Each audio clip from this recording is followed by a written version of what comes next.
Sunan Kudus atau Sayyid Ja'far Shadiq Asmad Khan lahir di Palestina pada tanggal 9 September tahun 1400 Masehi, 808 Hijriah. Sunan Kudus merupakan anak dari Raden Utsman Haji, yang merupakan seorang panglima perang Kesultanan Demak Bintoro. Ayah Sunan Kudus yang juga dikenal dengan sebutan Sunan Ngudung, merupakan putra dari Sultan di Palestina yang bernama Sayyid Fadal Ali Mustaza. Masyarakat Jawa mengenalnya sebagai Raja Pandita atau Raden Santri. Sunan Ngudung melaksanakan hijrah hingga ke Pulau Jawa, yang kemudian tiba di Kesultanan Islam Demak dan diangkat sebagai Panglima Besar Perang. Sejak kecil, Sunan Kudus mempelajari agama Islam melalui ayahnya sendiri dan juga pada Kiai Telingsing, hingga pertemuannya dengan Sunan Ampel kala itu. Kiai Telingsing sendiri merupakan seorang ulama dari China, yang sengaja datang ke Jawa bersama Panglima Besar Cheng Ho. Kedatangan Kiai Telingsing bersama Cheng Ho kemudian membuat tali persaudaraan dengan orang-orang Jawa, dengan nilai-nilai yang diajarkan Islam. Di tengah-tengah Sunan Kudus belajar ilmu agama, beliau juga beberapa kali menjabat di beberapa bidang berbeda di Kesultanan Islam Demak. Di antaranya sebagaimana berikut: 1. Sultan Demak, penasihat kesultanan. 2. Panglima perang depan. 3. Kadi, hakim syariat. 4. Mufti, pemberi fatwa ahli hukum Islam. 5. Imam besar Masjid Demak dan Masjid Kudus. 6. Mursyid tarekat. 7. Nakib nasab keturunan Asmad Khan. 8. Ketua Pasar Islam Wali Songo. 9. Penanggung jawab pencetak dinar dirham Islam. 10. Ketua Baitul Mal Wali Songo. Metode berdakwah Sunan Kudus. Mengetahui riwayat hidup Sunan Kudus, sudah tentu kita tahu bahwa semasa hidupnya beliau berdampingan dengan masyarakat Jawa yang memeluk Hindu dan Buddha. Lantas bagaimana cara dakwah Sunan Kudus untuk menyebarkan nilai-nilai Islam yang bertoleransi terhadap sesamanya? Sama halnya dengan sunan-sunan lainnya, Sunan Kudus juga memakai metode pendekatan atau syiar budaya. Syiar budaya ini tentu akan lebih mudah diterima masyarakat, dan dirasa tidak terkesan memaksa masyarakat Jawa kala itu untuk memeluk Islam. Karena sedari awal, Islam mengajarkan nilai toleransi dan kedamaian di dalamnya. Adapun ulasan metode dakwah Sunan Kudus lebih lengkapnya berikut ini. Pendekatan dengan masyarakat Hindu. Dahulu, diketahui bahwa masyarakat Hindu sangat berpegang teguh terhadap keyakinan dan kepercayaan yang dianutnya, sehingga pendekatan ini cukup sulit dilakukan. Kendati demikian, tetap saja Sunan Kudus mencoba melalui metode ini, tidak secara terus terang memaksa masyarakat kala itu memeluk Islam secara langsung. Namun beliau hanya mengajak masyarakat mempelajari sedikit demi sedikit tentang Islam. Ja'far Shadiq benar-benar menerapkan rasa toleransi yang tinggi melalui ajaran Islam. Siapapun boleh mempelajari, kendati tidak memeluknya. Niscaya dengan berjalannya waktu, mereka akan mengenal dan memahami pasti tentang Islam. Karena memeluk Islam sudah tentu harus dari keinginan dan niat ikhlas dari hati masing-masing. Sebagai penghormatan, kemudian dibangunlah masjid dengan menara yang menyerupai bangunan candi. Pendekatan dengan masyarakat Buddha berbeda dengan pendekatan masyarakat Hindu. Di Buddha, Sunan Kudus secara khusus membuat tempat wudhu yang berbentuk pancuran sejumlah 8 titik pancuran, di mana setiap titik pancuran ini diberi arca kebo gumarang yang sangat dihormati oleh masyarakat Buddha. Pembuatan tempat wudhu ini diharapkan menarik rasa penasaran masyarakat setempat sehingga mereka mau masuk ke area masjid. Setidaknya masyarakat Buddha yang sekedar penasaran juga mau mendengarkan penjelasan Sunan tentang nilai-nilai agama Islam. Mengubah ritual selamatan. Mitoni sendiri merupakan acara adat yang sejak zaman dahulu bernilai sakral oleh masyarakat Hindu Buddha di Jawa. Makna selamatan atau mitoni ini merupakan cara masyarakat kala itu mengungkapkan rasa syukur akan karunia Tuhan, yaitu seorang anak. Dahulu, mitoni sebagai wujud syukur diwujudkan dengan mempersembahkan berbagai sesajen dan persembahan kepada patung dan arca, bukan kepada Allah sebagaimana seharusnya. Maka disinilah tugas utama Sunan Kudus untuk meluruskan isi acara tersebut. Rekonstruksi mitoni ini kemudian disesuaikan dengan nilai-nilai Islam dan tidak dihilangkan begitu saja, sehingga saat ini mitoni tetap menjadi tradisi Jawa. Cerita perjuangan Sunan Kudus. Melalui cerita sejarah yang berkembang hingga saat ini, diketahui bahwa ayah Sunan Kudus yang merupakan seorang pimpinan pasukan Majapahit, sekaligus seorang senopati Kesultanan Demak, gugur saat terjadi pertempuran melawan Husain atau Adipati Terung dari Majapahit. Jabatan ayahnya, Sunan Ngudung, sebagai senopati Demak kemudian digantikan oleh Sunan Kudus. Kendati menjabat sebagai seorang senopati, Sunan Kudus tetap menyampaikan syiar Islam di daerah Kudus dan sekitarnya. Dalam dakwah yang dilakukannya, beliau selalu mengutamakan sikap tenang dan halus. Hal ini semata-mata bukan sekedar mengharap masyarakat menerima ajaran Islam tanpa paksaan. Juga meyakinkan bahwa Islam sangat toleran terhadap lainnya. Sunan Kudus cukup dikenal sebagai seorang ulama yang gemar mengembara.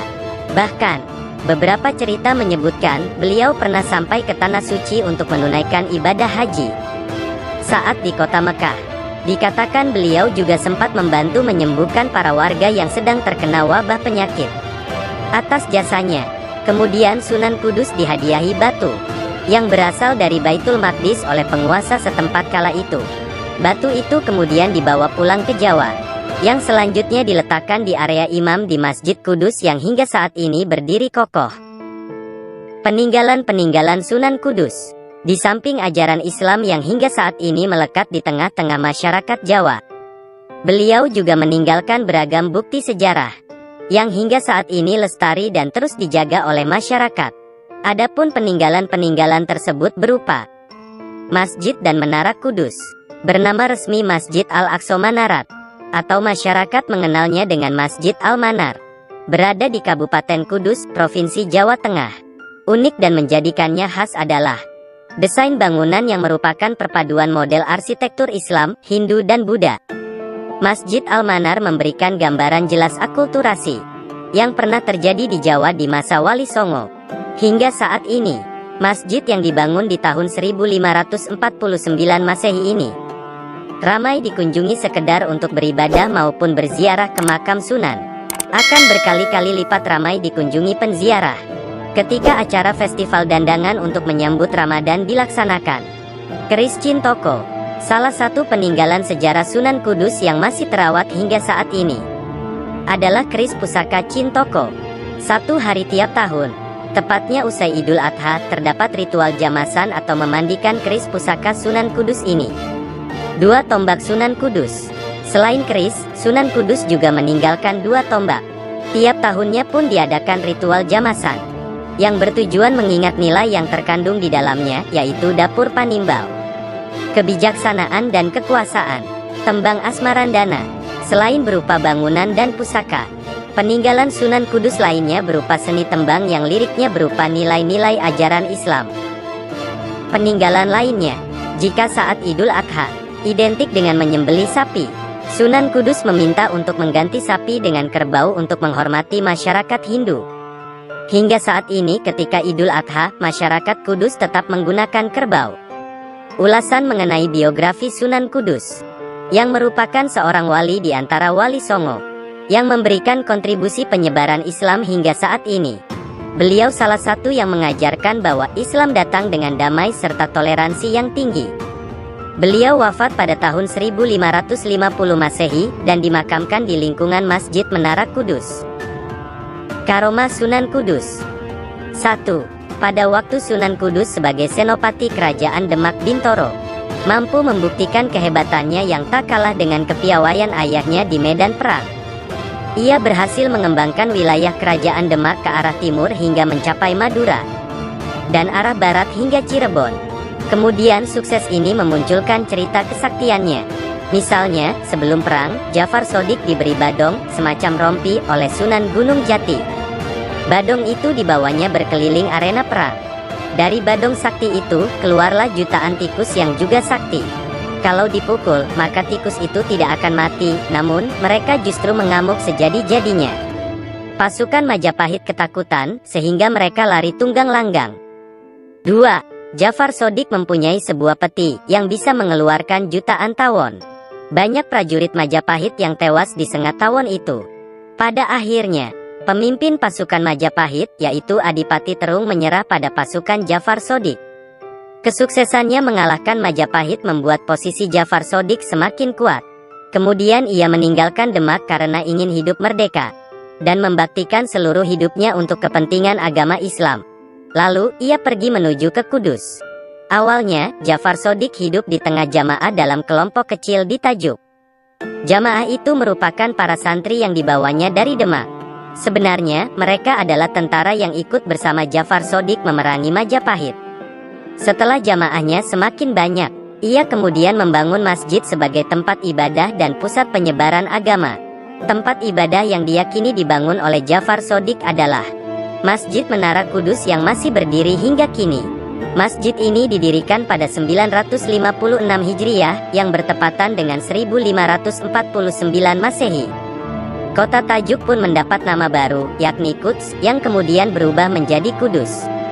Kemudian pada akhirnya Jafar Shodiq sendiri dikenal dengan sebutan Sunan Kudus. 3. Dalam menyebarkan agama Islam, Sunan Kudus mengikuti gaya Sunan Kalijaga, yakni menggunakan model Tuturi Handayani. Artinya, Sunan Kudus tidak melakukan perlawanan keras, melainkan mengarahkan masyarakat sedikit demi sedikit. Sebab ia memang banyak berguru pada Sunan Kalijaga. Cara berdakwah Sunan Kudus pun yang meniru cara yang dilakukan Sunan Kalijaga, yaitu menoleransi budaya setempat, bahkan cara penyampaiannya lebih halus. Itu sebabnya para wali menunjuk dirinya untuk berdakwah di kota Kudus. Ketika itu, masyarakat Kudus masih banyak yang menganut agama Hindu. Maka, Sunan Kudus berusaha memadukan kebiasaan merelakan ke dalam syariat Islam secara halus. Misalnya, ia justru menyembelih kerbau bukan sapi ketika hari raya Idul Kurban. Itu merupakan dari penghormatan Sunan Kudus kepada para pengikut Hindu. Sebab ajaran agama Hindu memerintahkan untuk menghormati sapi. Setelah berhasil menarik umat Hindu memeluk agama Islam, Sunan Kudus bermaksud menjaring umat Buddha untuk memeluk Islam juga. Ia memiliki cara yang cukup unik untuk menarik perhatian mereka. Setelah Sunan Kudus mendirikan masjid, ia membuat padasan, tempat berwudu, dengan pancuran berjumlah 8. Masing-masing pancuran diberi arca di atasnya. Mengapa Sunan Kudus melakukan ini? Ternyata, Sunan Kudus ingin menarik simpati umat Buddha. Karena dalam ajaran Buddha terdapat 8 ajaran yang dinamakan Asta Sangika Marga. Isi ajaran tersebut adalah seseorang harus memiliki pengetahuan yang benar, mengambil keputusan yang benar, berkata yang benar, bertindak atau berbuat yang benar, hidup dengan cara yang benar, bekerja dengan benar, beribadah dengan benar, dan menghayati agama dengan benar. Akhirnya, usaha itu pun membuahkan hasil. Sehingga banyak orang yang beragama Buddha berbondong-bondong memeluk Islam. Demikian pula dalam hal adat istiadat. Ia tidak langsung menentang masyarakat yang melenceng dari ajaran Islam secara keras. Sebagai contoh, masyarakat sering menabur bunga di perempatan jalan, mengirim sesajen di kuburan, dan adat lain yang melenceng dari ajaran Islam. Sunan Kudus tidak langsung menentang adat itu, tetapi ia mengarahkannya sesuai ajaran Islam dengan pelan-pelan. Misalnya, Sunan Kudus mengarahkan agar sesajen yang berupa makanan diberikan kepada orang yang kelaparan. Ia juga mengajarkan bahwa meminta permohonan bukan kepada ruh, tetapi kepada Allah Subhanahu wa Ta'ala. Dengan cara yang simpatik tersebut, membuat para penganut agama lain bersedia mendengarkan ceramah agama Islam dari Sunan Kudus. Surat Al-Baqarah yang dalam bahasa Arab berarti sapi, sering dibacakan oleh Sunan Kudus untuk lebih memikat pendengar yang beragama Hindu. Bahkan membangun Masjid Kudus tidak meninggalkan unsur arsitektur Hindu, sebab bentuk menaranya tetap menyisakan arsitektur gaya Hindu. 4. Ketika beliau pergi ke Mekah sekaligus menunaikan ibadah haji, kebetulan di Mekah sedang terjadi wabah penyakit yang sulit untuk disembuhkan. Sang Amir menjanjikan, bagi siapa saja yang berhasil melenyapkan penyakit tersebut dari kota Mekah, maka orang tersebut akan diberi hadiah harta yang tak ternilai jumlahnya. Sudah banyak ulama yang datang mencoba untuk menyingkirkan penyakit tersebut dari kota Mekah. Namun, belum juga ada yang berhasil melakukannya. Suatu hari, Sunan Kudus datang menghadap Amir, namun kedatangannya disambut sinis oleh penguasa. "Dengan apa kau akan menyembuhkan penyakit di negeri ini?" kata sang Amir. "Dengan doa," jawab Sunan Kudus. "Kalau hanya dengan doa, kami sudah puluhan kali melakukannya. Di tanah Arab ini banyak sekali para ulama dan syekh ternama. Tapi mereka tak pernah berhasil mengusir wabah ini, jelas sang amir. Saya mengerti, memang tanah Arab ini gudangnya para ulama. Tapi jangan lupa ada saja kekurangannya sehingga doa mereka tidak terkabulkan, ujar Sunan Kudus. Sungguh berani Tuan berkata demikian, kata sang amir dengan nada berang. Apa kekurangan mereka, tanya sang amir. Anda sendiri yang menyebabkannya, kata Sunan Kudus dengan tenangnya. Anda telah menjanjikan hadiah yang menggelapkan mata hati mereka, sehingga doa mereka tidak ikhlas. Bisa jadi mereka berdoa hanya karena mengharap hadiah, jelas Sunan Kudus lebih lanjut. Sang amir pun terbungkam 1000 bahasa dengan jawaban yang diberikan oleh Sunan Kudus. Akhirnya Sunan Kudus dipersilahkan melaksanakan niatnya. Kesempatan itu tidak disia-siakan. Secara khusus Sunan Kudus berdoa dan membaca beberapa amalan.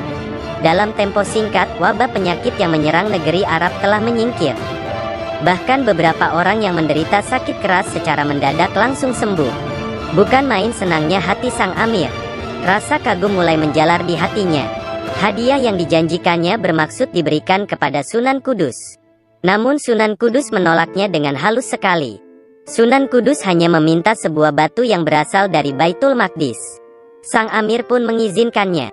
Batu itu pun dibawa ke tanah Jawa, dipasang di pengimaman Masjid Kudus yang didirikannya sekembali dari tanah suci.